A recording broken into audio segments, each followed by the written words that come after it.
Hi, this is Jacob Hornberger, president of the Future Freedom Foundation, and it's nice to be back with you all here on my weekly internet show. Tonight, I'm going to talk to you about what I consider probably the most immoral and destructive domestic government program that probably has ever been invented, and certainly at least in the history of this country.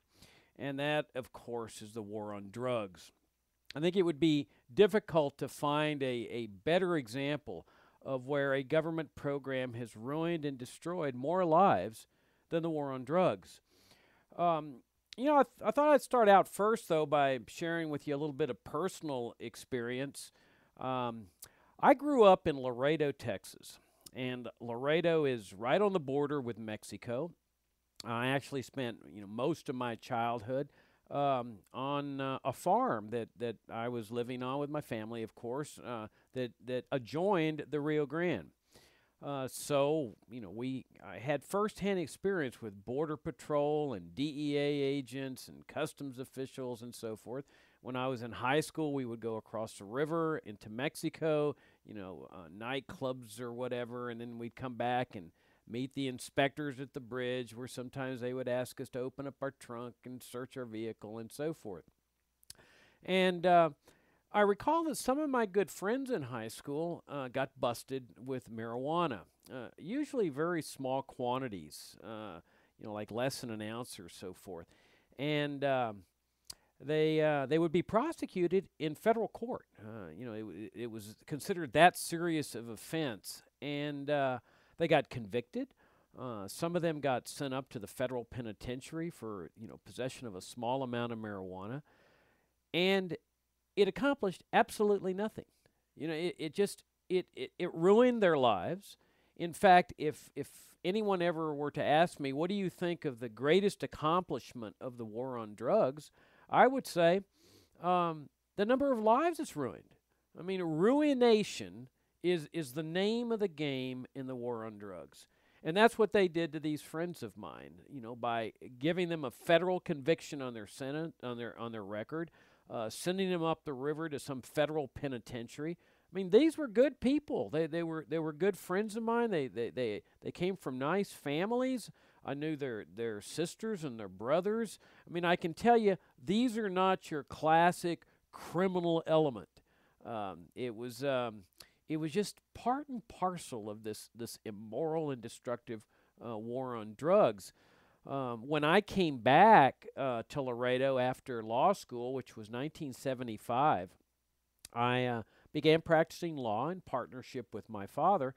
And the very first case I got appointed to represent an indigent client was in federal court, and it was a federal drug case.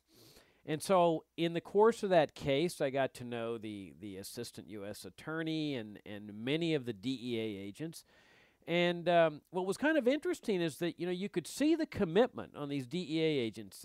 I'd say they were like 30, 35 years old or so, young guys, very, very committed to winning the war on drugs and so forth. They were really doing their job, and sometimes they just couldn't understand why a defense attorney would represent an accused drug dealer or drug user and so forth, because they were out to win this war on drugs. And well, the irony is that, I don't know whether they stayed with the DEA or not, but, here 30, 40 years later, they're retiring on their pensions, and the new group of DEA agents who are now in their 20s or 30s are spouting the same stuff about how we need to bust the drug dealers and bust the drug lords, and they're making record drug busts, and they have press conferences and they issue press releases. And I heard all this. I mean, I heard all this stuff that they're saying and what they're doing with their record drug busts. I heard it back in the 70s. I heard it in the 80s. I heard it in the 90s. I heard it in the 2000s. It goes over and over and over again. And for what purpose? I mean, all they're doing during this entire process, decade after decade after decade, they're just sending people up to the penitentiary. And for what? What does it accomplish? It accomplishes absolutely nothing. And the proof of the pudding is that you've got the DEA agents today, those young guys that are just hardcore and hard-hitting. They're saying and doing the exact same thing that the DEA agents, those young guys, were doing back in the late 1970s. What does it accomplish? It accomplishes nothing but the ruination of lives, and it's a killer. I mean, this war kills people, and we all know that it's endless. I mean, it goes on forever, and they're always expecting a different result. You see, every decade, you hear this. Oh, we're gonna win the war on drugs, and we're cracking down on the war on drugs, and it just goes on and on and on. It's like that ever-ready bunny rabbit, man. He just keeps going and going and going and going. And of course, there's some people that say, oh, well, we just need to crack down. We just need to crack down. Well, they have cracked down. When I was practicing law there in Laredo, my dad and I were representing a young guy. I think he was probably about 20 years old. He and two of his friends, who were about the same age, about 19 or 20 years old, were charged with a conspiracy to possess heroin. Now, that was a one-count indictment in federal court, okay? They were never charged with possession because they weren't caught with any drugs. They weren't charged with distribution because they weren't possessing or distributing any drugs. All they had done was talk about it. Talk about getting some heroin and possibly selling it, and or using it. I can't recall what, but it was a one-count indictment. Only a conspiracy, only talking, an agreement to do something, plus what the feds called an overt act in pursuance of that conspiracy. Well, they were able to prove that, and the three guys got convicted, and the judge at sentencing asked each of the attorneys, and the defendants, do you have anything to say before sentencing? And each of the lawyers said something on behalf of their clients, and the judge would sit there very carefully and get that serious look on his face like he's really considering what the lawyers are saying, that this is the first conviction that these guys have had. They haven't had any convictions before, and so forth.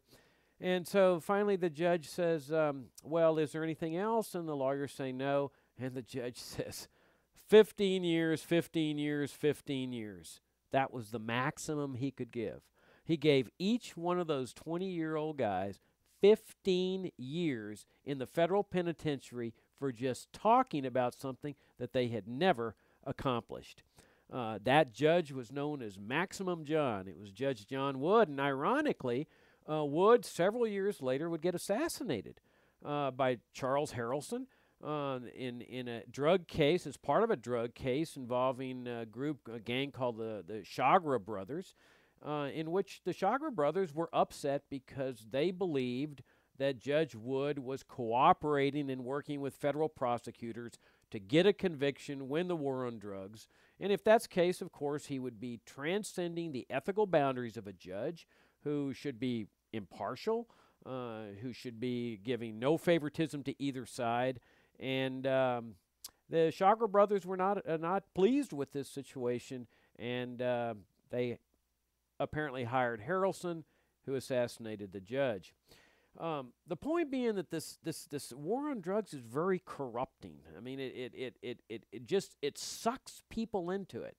And as they suck people into it in all walks of life, young people are sucked into trying to make a big score. You got judges sucked into it, DEA agents sucked in, and everybody gets this vested interest of, wow, we're going to win the war on drugs. We're going to be the ones to do it, decade after decade after decade, and it's just a total fiasco. It accomplishes nothing except the ruination of lives.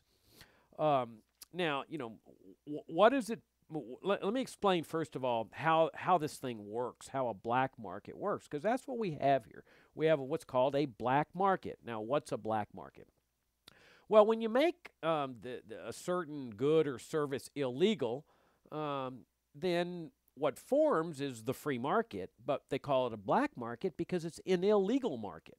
You see, in the absence of drug laws, you'd have, reputable businesses, pharmacies that are selling drugs, heroin, cocaine, or marijuana, or whatever. and people patronizing the store and so forth. That would be a free market. That's the kind of situation that existed in America for more than 100 and some odd years. But when you make it illegal, all of a sudden you're forming a black market. And part of the what happens in this phenomenon is the price starts to go up of that particular item. Why does the price go up? Well, because you're constricting demand of that particular item. And when we all know from economics 101 that when you constrict supply, all things being equal, the price is going to go up. Well, what happens when the price goes up? Well, that attracts sellers. So you've got new sellers that come into the market trying to get a part of the market share. So that, of course, then causes the government to get upset and angry because now all of a sudden there's an increased supply of drugs on the market. They got more suppliers. So they say, well, we need to crack down. We really need to crack down. And so they crack down. They constrict supply some more. Price shoots up again, attracting new suppliers. And this thing goes on forever. Now, what happens, though, in a black market, it's not like a regular market where you're attracting new entrepreneurs, like pharmacies and so forth. Well, inevitably, in a black market, you're going to attract a criminal element. People that are willing to break the law. They're willing to risk a felony conviction. People that are good at this. They're trying to monopolize the market. And so you attract this violent element, people that have no reservations about killing people. They forming gangs and cartels, and they want to wipe out their competitor. Now, we all know that in a private sector market, the free market, you don't see, pharmacies shooting it up with other pharmacies or automobile dealers, assassinating other automobile dealers. But you do see this in a black market. And that's what we see with respect to these cartels and these drug gangs, that they're wiping out their competitor in the hopes of monopolizing that sector of the market where they are and maximizing their profits. Now, a good example of this, of course, was Prohibition. I mean, Prohibition is exactly, it's like a mirror image of the drug war, but I really think the drug wars, take the prohibition of alcohol, multiply all the bad consequences by about 1,000, and that's the drug war. But as soon as they criminalized alcohol, what kind of people did they attract into this now black market? Well, it was the Al Capone types. The people that the criminal type element that is willing to risk the felony conviction, hoping they don't get caught, and is willing to go out there and kill their competitors. So you had these big shootouts, and also kill cops. I mean, so you had these big shootouts where, we saw it. You see it in the movie, Elliot Ness and the Untouchables, and the television series from the 50s or 60s, The Untouchables. The violence, the shootouts, the machine gunnings, and so forth. And, of course, everybody says, oh, man, we got to crack down on these alcohol lords, the alcohol dealers, the boozers. We got to really put this thing together and start shooting them up. And it just violence begets violence begets violence. And finally somebody comes up and says, hey, this thing ain't working. We need to legalize alcohol. And of course you get the standard response that you get in the drug war. Oh, you favor booze, you favor alcoholism, and what about the children? They could go on alcohol and they could start drinking booze, and we got to keep it illegal. And well, finally people just realized that this thing was going to go nowhere. It was going to beget more and more and more violence. It was going to ruin people's lives. Nobody was paying attention to the law anyway. And they finally got to a point where they realized, in a real sense, the definition of insanity. The doing the same thing over and over again and expecting a different result. Well, they were doing the same thing over and over again in the alcohol prohibition like they're doing in the drug war. They keep doing it decade after decade in the drug war. They were doing it year after year with Prohibition. And, of course, the result was always the same. Plenty of booze, plenty of violence, plenty of corruption. Now, we see this also now in Mexico. My friends in Laredo tell me, when I was growing up in Laredo, we would go on dates across the river when we were in high school. We got our driver's licenses, believe it or not, at 14 years of age. And we would go on dates, sometimes without parental permission. across the river. There was no drinking age. They had nightclubs. We could go there and really have a nice time and come back. For some reason, the state was not doing breathalyzers at the border, but we were responsible most of the time, and it was a really pleasant atmosphere to grow up in the border. I mean, it's a totally different culture. I mean, anybody that's never been to the border, it's like nothing like anything in the United States. A totally different culture, totally different world. And Laredo was a great tourist mecca. You know, kids from the University of Texas would come down on weekends, and tourists would come down from all parts of the United States. You got a taste of old Mexico just by crossing the border. You go to the market and you go to restaurants and you can have, drink some tequila or a beer with nachos. And I mean, it was really a pleasant environment. Today, my friends tell me that no one dares go across the border, that everybody stays on this side, and that the drug war has totally just destroyed the whole tourist aspect of living on the border, which is really a shame. But we all have read about what's going on in Mexico. Now, the thing about Mexico is instructive, because how many times do you hear people on this side saying, well, if we just crack down in the war on drugs, that's the problem. We really just haven't cracked down. But, boy, if we got the military involved and we got the CIA involved, boy, we could really teach those drug dealers a lesson and we could finally smash out drugs. Well, it's just a pipe dream. And Mexico has proved it. Mexico has cracked down in the war on drugs. Okay, they get a lot of foreign aid from the U.S. government. They wanted to please the government, and so they started cracking down, and they started using the troops, which something that American statists love. I mean, oh wow, we're using the military for this. That'll solve the problem. Well, of course, it didn't solve the problem. We libertarians said it wouldn't solve the problem. They only make the problem worse. You know how many people have been killed in Mexico since this big crackdown, including the military? 30,000 people in the last 3 years alone. That's a lot of people. I mean, that's more than the war on terrorism by a long shot here in the United States. And people are complaining about the military, too. Some of the people in the cities along the border are demanding that the military leave, because the military is doing what they're doing let's say, what the U.S. military is doing in Afghanistan and Iraq, barging down people's doors, no respect for civil liberties, no respect for privacy, quick trigger fingers, killing people. People are sick and tired of it, so they're willing to live with the drug lords as a better alternative than having the military in their midst fighting the drug war. But you've got assassinations, you've got killings of public officials. The media won't even report on the drug war in Mexico. I mean, they're just not going to do it. That's the sort of the sub silentio deal that they've made with the drug lords. Okay, you don't kill us, we won't report on what you're doing. So it's all a result, though, of the drug war. Now, you hear the media over here sometimes saying, oh, the drug problem in Mexico has caused all these deaths. It's not the drug problem. It's the drug war problem. It's no different from what was going on with Prohibition up here.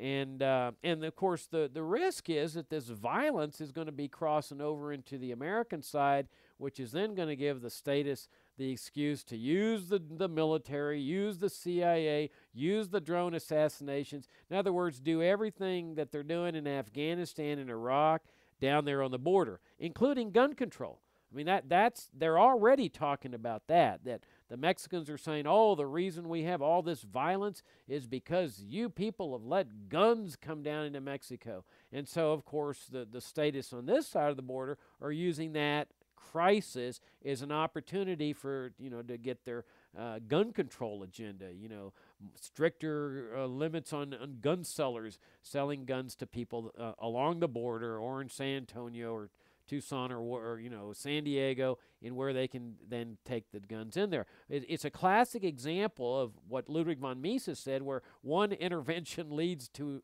future interventions. So you've got the drug war intervention that isn't working, and so all of a sudden you call for a new intervention, which is gun control, really thinking that's going to solve the problem. I mean, if you think there's violence with the war on drugs, you ain't seen nothing till you see the violence associated with a war on guns.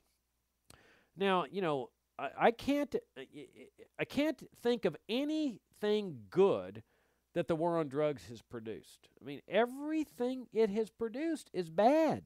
Everything. All the consequences of the war on drugs are bad. They've ruined people. They've killed people. You've got violence. You've got murder. You've got these gangs. You've got cartels. It's absolute. They've ruined tourism in Mexico. I mean, you've got this entire cycle of violence, this world of violence, and it's all associated with the war on drugs. Now, you also have the robberies to think about, the thefts, the muggings. Now, what's going on there? Well, consider the case from the perspective of a drug addict. He has to get his drugs, okay? The addict is addicted. So to satisfy his addiction, he has to get a hold of his drugs. Now, when the price is reasonable in terms of just a free market, it's not that costly to get a hold of that drug to satisfy that addiction. A person can still go to work, and buy himself a load of drugs that night and so forth. However, when you start to make it illegal, that particular item, the price is going to soar, as I indicated earlier, in this black market. Well, what does that do to the addict? The addict can't get the money as easily now to pay for this exorbitant, soaring black market price. So what does he do? He turns to methods of violence, the robberies, the muggings, the burglaries, the thefts, anything, stealing a stereo set or stealing a car or whatever, just to get the money to pay for these exorbitant black market prices. Now, notice that you never hear of a wino mugging somebody to get money to buy a bottle of wine, or stealing or robbing somebody to get the money to buy some wine or some beer. Why is that? Because the free market has a reasonably priced item when it comes to wine or beer. But when you talk about cocaine, heroin, you're talking about some exorbitant black market prices. That then provides the incentive for the addict to go out there and start robbing and murdering and mugging and so forth. And so that would be obviously one of the advantages of drug legalization is that you get rid of all this violence, the murders, the gang wars, the cartels, the robberies, the muggings, the thefts. You get rid of all that overnight. Now, another aspect to this is what it does to young people, this drug war. And I'm talking about the people that are lured into this thing. I wrote a blog post on my blog, daily blog there at the Future of Freedom Foundation within the last couple of weeks, where I say, you got all these Christians that every Sunday, recite the Lord's Prayer where it says, lead us not into temptation. But then they go out for the rest of the week and they support this war on drugs, which is about the best case of where you would lead people into temptation that you'd ever find. Because you see, when people are struggling, especially young people, and that's what's going on today, we all know that young people are struggling financially. They're graduating from college, can't find a job, living at home, things are horrible. But all of a sudden, they see, hey, look at this opportunity over here. You got an opportunity to make a big score. You can do it one time. You can make like $20,000 just by, smuggling in one load of heroin or one load of cocaine, and it becomes very tempting. Now, that's not to say it's the right thing to do or that it's a smart thing to do, but we all know that young people don't always do smart things.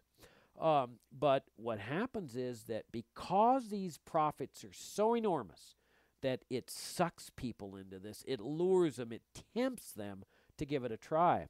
I saw a television program the other night. I think it was part of a series called Locked Up Abroad or something like that. And it was a story of this young American girl. She was about 19 years old. She wanted to go to college, but she couldn't afford it. And her college was, $8,000 a year, it said in the program. which wouldn't seem to be an exorbitant amount, but it was to her. And her roommate said, "Hey, look, I got an opportunity. I just, did a drug shipment for these guys, and you can make $20,000 on this thing." So, well, this was just fantastic. This was like, almost 3 years worth of college for this girl. All she had to do was just transport drugs one time, and she gets $20,000. Well, she flies into, I think it was Bangladesh, I can't remember. And she meets up with the drug dealer there, and he straps the drugs around her legs. She goes to the airport. They do a strip search. They find the drugs, and all of a sudden, she's so naive. She's sitting there saying, "Look, I need to go catch my flight because my visa expires today. Can I please go now?" And of course, they told her, "You don't need a visa where you're going. You're going to jail." Well, she goes to jail, and she's now, of course, she's crying. She's starting to face the reality of it, but the reality doesn't really sink in until they tell her that she's facing the death penalty, because this was heroin. This is Bangladesh. And sure enough, while she's in jail, she sees one of the other women being led to the execution chamber where she is executed. Well, they didn't give this girl the death penalty. They gave her life in prison instead. And so here's this 19-year-old. I mean, another case of, life ruined. And for what? What did it accomplish to send this woman to life imprisonment? Did it reduce the drugs? Was the drug war now won that they'd put this woman away? This is the idiocy of this drug war, is that they give these life sentences. They give 20-year sentence like that Maximum John, 15-year sentences. You see it here today, where federal judges and state judges are doing the same things the judges were doing back in the 1970s, acting real big tough guy. I'm going to give you the maximum sentence. Boy, I'm going to send you up for 20 years. And they give them the lecture, and they pontificate. And what do they accomplish? Nothing. They accomplish nothing. It's just this endless cycle of ruination of lives, and it's all revolving around this evil, immoral, and destructive government program. Well, there was a good result for this girl that got this life sentence in Bangladesh after some 4 or 5 years in the jail there in Bangladesh. Her Senator Bill Richardson, I think he's from New Mexico. He goes and talks to the president of the country and secures an intervention and a pardon.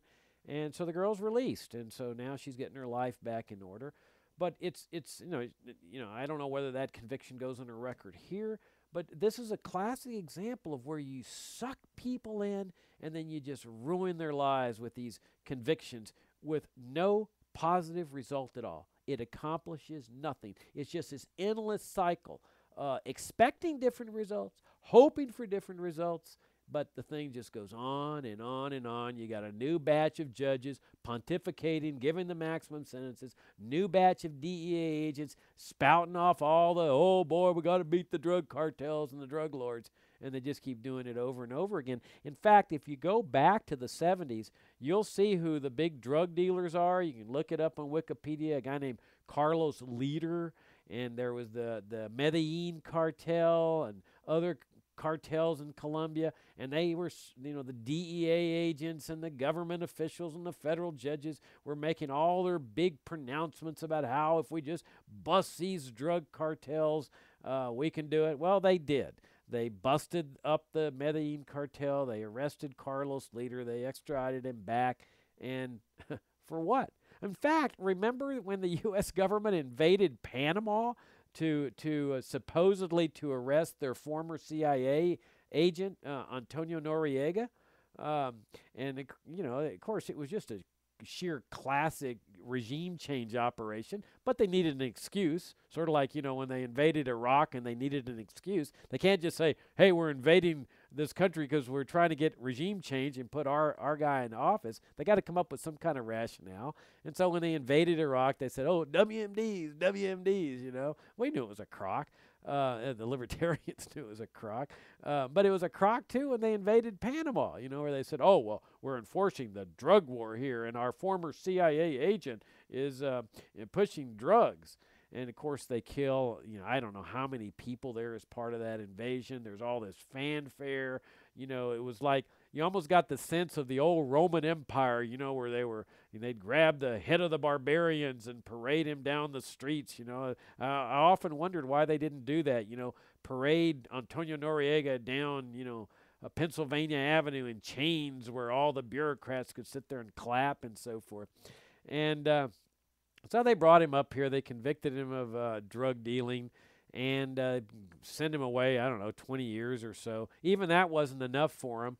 And when Noriega's sentence was finally up, they would not release him back into Panama. Instead, they extradited him to France, where they secured a conviction there on money laundering or something like that. And now he's back in jail in a French jail. And for what? I mean, what did it accomplish? Did it end the war on drugs? Did it win the war on drugs? Of course not. I mean, this is my point. It just goes on and on and on, ruining lives all the way along. Now, another aspect to this is what they do to people that would like to rehabilitate themselves.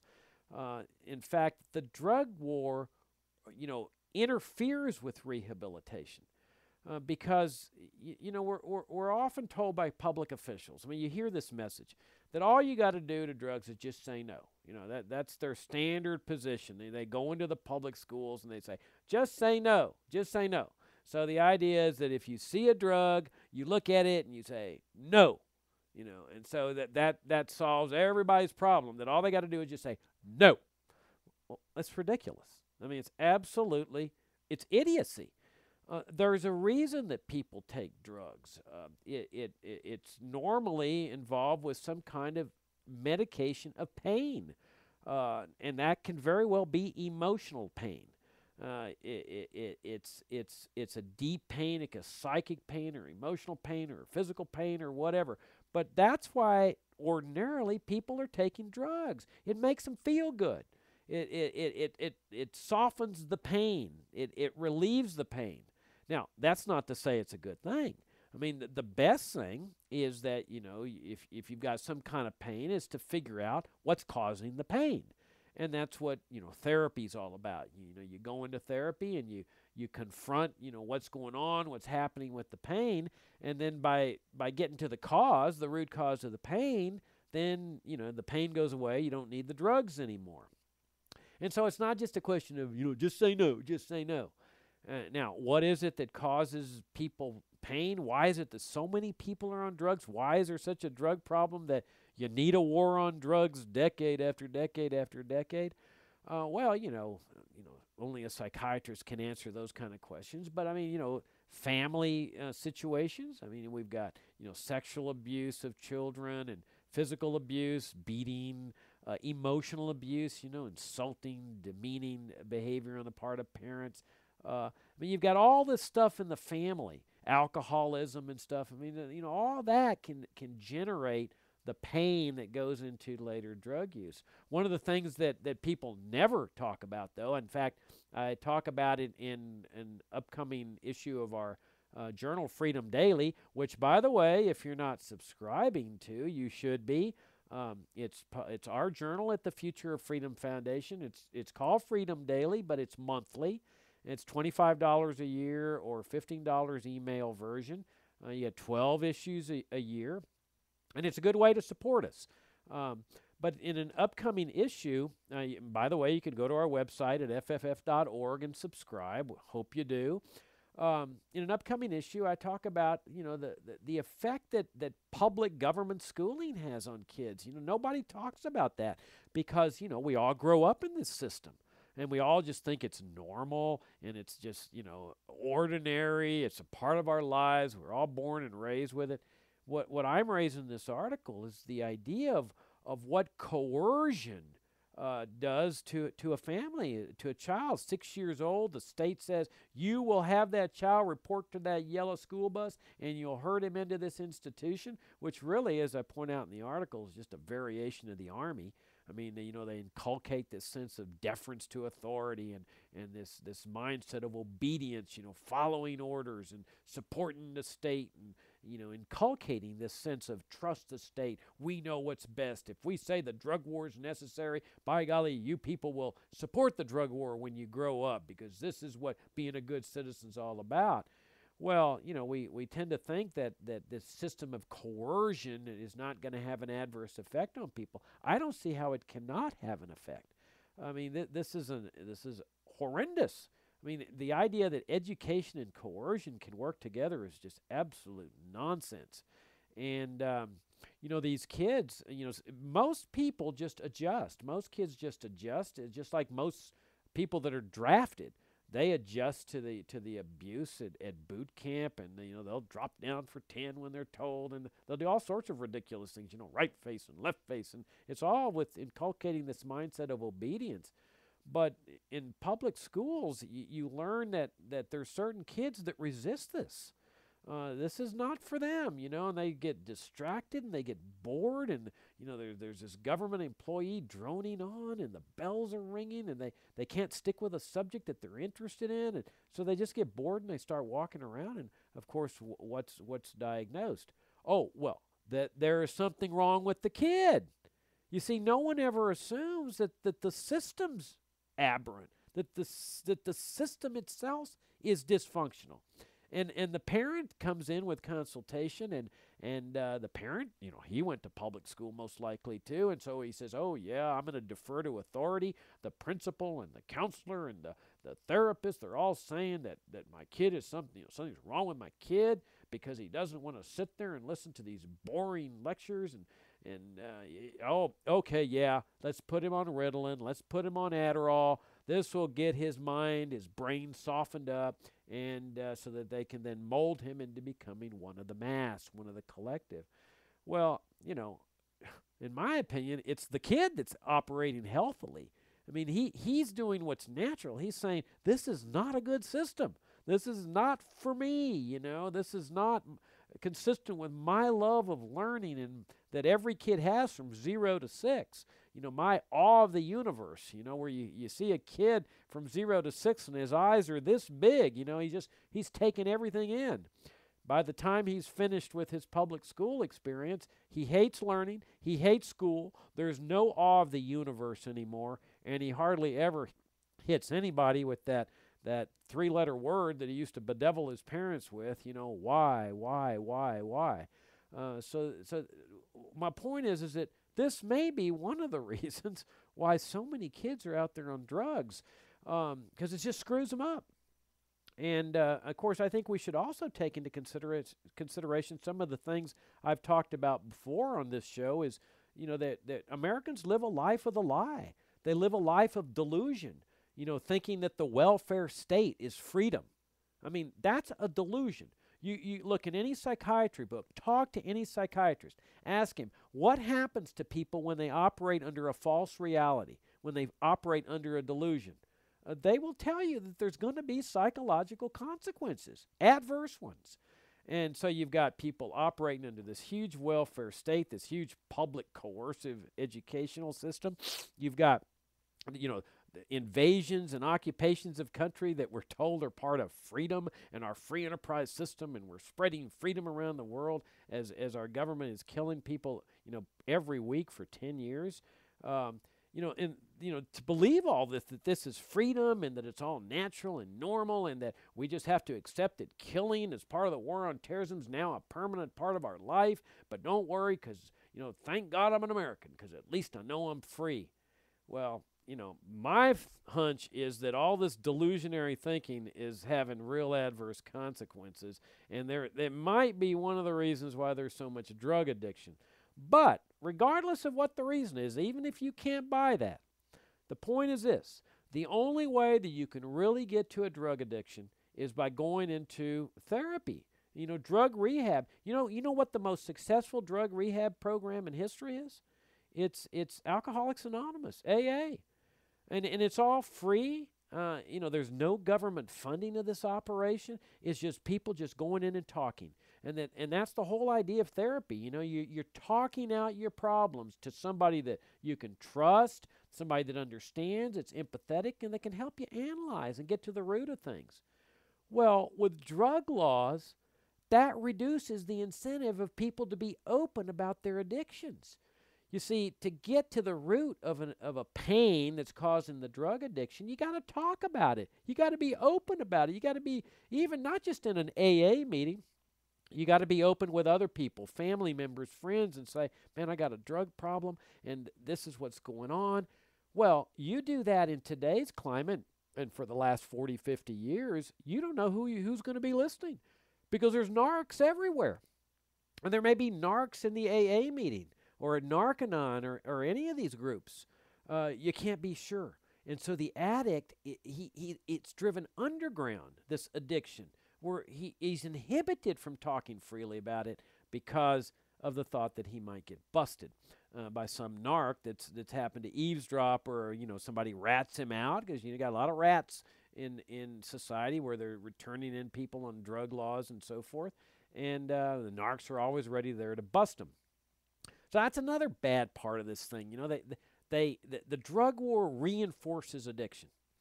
Now, here's another part of this, is the racist part. I think it would be difficult to find a better example, at least in today's times, than a racist government program than the war on drugs. I mean, yeah, segregation, that clearly was much worse. But the drug war gets real close to it because, for one thing, the cops love to use the drug war, the bigoted cops, to go after the blacks in the ghetto, the Hispanics in the poorer neighborhoods. I mean, this is their excuse to exact their racism. You see, because they can say, oh, hey, I got nothing against blacks. I got nothing against Hispanics. I'm just here enforcing the drug war, Get out of the car. Hands against the car. Yeah, spread your legs, let me search you. You've seen those programs, cops and so forth. I mean, the cops love doing this. It's a big power play, and all to show, how powerful a people they are. But the idea, of course, is it's the drug war that gives them the opportunity to do this, and they do it big time. I mean, this is a lot of the reason why people in blacks in the ghetto and Hispanics in the poorer neighborhoods, they don't trust the cops, because the cops are not their friends when it comes to the drug war. Now, you may have heard of the big drug bust in Talia, Texas, several years ago. I mean, what they were doing was just they came up, this big star drug agent. I mean, this guy had gotten like drug agent of the year or something. He'd gotten a bunch of medals pinned on him and stuff. And he went out and busted, all these people. Huge drug bust, front page news, and coincidentally, about 98% of the people he had busted, I forget how many it was, maybe like 100 or something, that, most of them were black.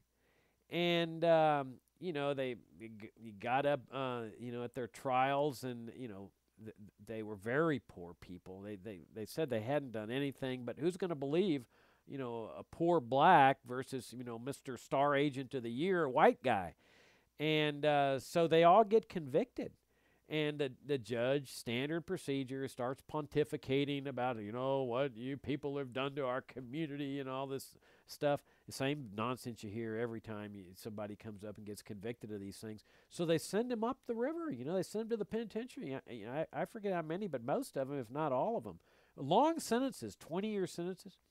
Well, it turns out that this Star Agent of the Year had been concocting evidence. Just making it up. And so, I think the ACLU was involved in this thing, but some nonprofit group came in, public interest law firm, and helped these people vacate their sentences. They were all innocent. They were all innocent. They had been convicted on falsified testimony it was just oral testimony that said, yeah, we talked about drugs, or, they gave me drugs and whatever. It was just an absolute abomination. But you see, this is a great system for the bigot, because the bigot, this is better than segregation, because the segregation, you see, it just separated, whites over here and blacks over here, but at least the blacks could still live in the community. This is a way, the drug war gives a way for the bigots to take the blacks out of the community and put them in the penitentiary. I mean, that's better than segregation, right? You get rid of them entirely out of the community, and it's all legal, it's all legit, because it's part of the much vaunted war on drugs. Of course, there's all the civil liberties violations, the privacy violations. I mean, you know, this is what's one of the fascinating things about this Tea Party movement. You hear a lot about the Constitution, and rightfully so. I mean, this is one of the founding documents, but it just seems to me like a lot of people, when they talk about how important the Constitution is, they never talk about the Fourth, Fifth, Sixth, and Eighth Amendments, and this is part of our Constitution. I mean, we ought to be thanking our lucky stars that our ancestors demanded the inclusion of these amendments. I mean, they carve out freedoms that go all the way back to Magna Carta. In the year 1015, due process of law in the Fifth Amendment. It stretches all the way back to Magna Carta, where they had a phrase called law of the land, that no person shall have his life, liberty, or property taken in violation of the law of the land.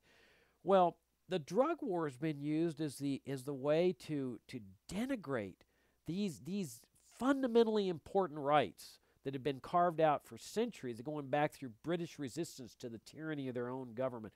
Due process of law, right to counsel, right to trial by jury, the freedom to be free from unreasonable searches and seizures. The problem with the drug war is it has been used as the excuse to make inroads on all these rights, denigrating them, castigating them, and it's been a horrific thing as far as freedom goes for the American people. I mean, if you go back and you look at all the inroads that have been made on these amendments, these rights, I would venture to say that most of them were probably made in drug cases. So there's another negative aspect about this. I mean, this is what I've been saying from the beginning. There is nothing good about the war on drugs. It's all bad. There's no redeeming factor at all. But now let me address the most important thing about the drug war, and I've been kind of saving this for last because I want to emphasize it. It's so important. I mean, we can talk about the utilitarian case against the drug war all day long. I mean, it's there. I mean, that's what I've been talking about. All the bad consequences, all the bad things. It's tearing our society apart. The corruption, I mean, the payoffs and so forth. But what really matters is the concept of individual freedom. I mean, this is what we've got to constantly keep in mind. It would be difficult to find a better example of a violation of individual freedom and the principles of freedom than the drug war. I mean, imagine, here I am sitting in the privacy of my own home right now. If I decide to ingest some harmful substance, whether it's alcohol, tobacco, marijuana, cocaine, heroin, whatever, the government claims the authority to punish me for that. I mean, that's incredible. I mean, how can a society possibly be considered free when people are not free to ingest whatever they want without being sent to their room like a little kid? I mean, to me, that goes to the essence of freedom. I mean, this is what this is what I've been talking about in previous shows, is what distinguishes libertarians from conservatives and liberals, because it's our concept of freedom, our understanding of freedom, that freedom to us is being free to do whatever you want in your life, whatever you want, so long as your conduct is peaceful and non-fraudulent. So you can't murder, you can't steal, you can't rape, because that involves an infringement on the rights of other people. But anything peaceful, anything goes. That may be something irresponsible, it may be something dangerous, it may be something self-destructive, but it may be something immoral. But that's what freedom's all about. It's the freedom to do the irresponsible, the immoral, the dangerous, the self-destructive, as long as your conduct is peaceful. You're not committing murder, rape, theft, fraud, or whatever against another person. And that, of course, means that you got a right to sit in the privacy of your own home and ingest whatever you want. That goes to the core essence of what it means to be a free person. Now, of course, the statists, conservatives and liberals, take a different position, which is why we have a drug war. They take the position that freedom is when the government has the power to do whatever it wants to you, as long as the government feels that you're doing something improper. So if the government feels that you're having improper sex in your bedroom with the wrong kind of person, or you're smoking the wrong kind of substance, or you're drinking the wrong kind of drink, or you're doing something too dangerous or unhealthy, that they have the power, the authority to make it illegal and to punish you by sending you to the penitentiary, convicting you of a felony, and imposing some enormous fine on you. I mean, this separates out. To me, the drug war separates out the libertarians and the statists. In fact, it's one of my litmus tests. When anybody says to me, oh, I'm a libertarian, because, a lot of people are claiming they're libertarians now, the first thing I do is just say, oh, really? That's great, But if I really am not sure, I'd say, well, how do you feel about the drug war? And if they say, oh, got to wage the war on drugs, well, that's not a libertarian for me. I mean, that's one of my dividing lines as to a libertarian and a statist. Well, why do we continue the war on drugs? I mean, it's gone on for, decades. Nothing's changed. Lots of lives ruined. Lots of people killed. Lots of robberies, muggings, and so forth. Well, one reason is what I mentioned a few minutes ago is the corruption. I mean, there's people making money off the drug war. You got judges on the take. And I'm not talking, we always talk about Mexico, where, people in Mexico are corrupt. The government officials are corrupt. There's bribes being paid. I'm talking about right here. There's judges on the take. There's prosecutors on the take. There's DEA agents on the take. There's customs agents on the take. There's a lot of money that's being made off the drug war. It's a big moneymaker, not just from the drug lords, not just the drug users, the public officials that are corrupt, that are taking the money, they're part of the problem too. That's why they favor the continuation of the war on drugs. Duh. Now, there's also the legal corruption, and that, of course, is the asset forfeiture laws, where the state is effectively just stealing money from people. I mean, I don't know how much y'all have kept up with this, but they said, oh, well, if you'll give us the asset forfeiture law, this will finally mean the end of the war on drugs. We can finally win it. And what they do is they find somebody with a large amount of cash or whatever, big assets, or they'll find, one marijuana cigarette in some guy's car that he's driving a $100,000 car. They seize the car. And so, man, the police departments are loving this thing. I mean, and the federal officials are loving it. I mean, they end up driving the cars a lot of time. Or they'll sell them. They've got this self-funding mechanism now where they're taking these assets and converting them into cash, so they circumvent the taxing process. I mean, that's part of the things that we, the citizenry, have to control public officials is the legislative process of taxation.